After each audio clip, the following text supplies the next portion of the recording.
Doug Robbie, TentofMeetingIL, Proverbs 5. My son, pay attention to my wisdom.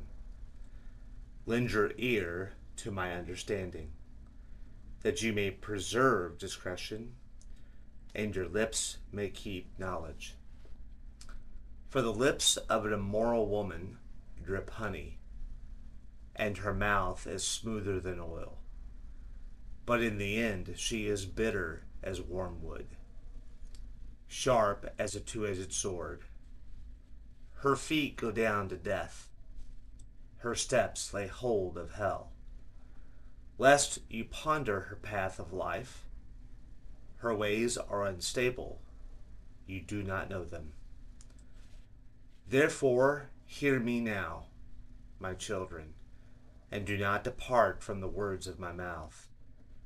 Remove your way far from her, and do not go near the door of her house, lest you give your honor to others, and your years to the cruel one, lest aliens be filled with your wealth, and your labors go to the house of a foreigner, and you mourn at last, when your flesh and your body are consumed, and say, how I have hated instruction, and my heart despised correction.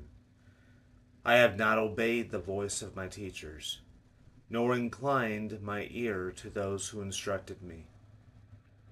I was on the verge of total ruin, in the midst of the assembly and the congregation.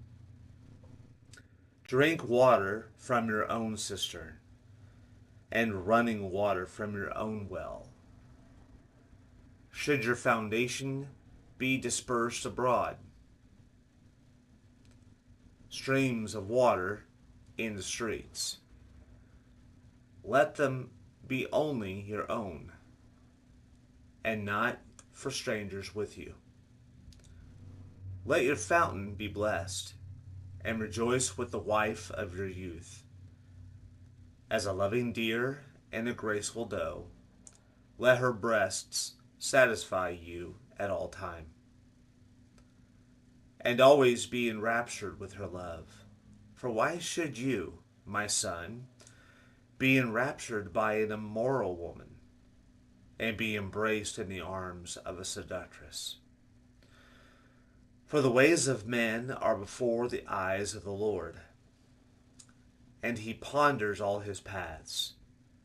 His own iniquities entrap the wicked man, and he is caught in the cords of her sin. He shall die for lack of instruction, and in the greatness of his folly he shall go astray.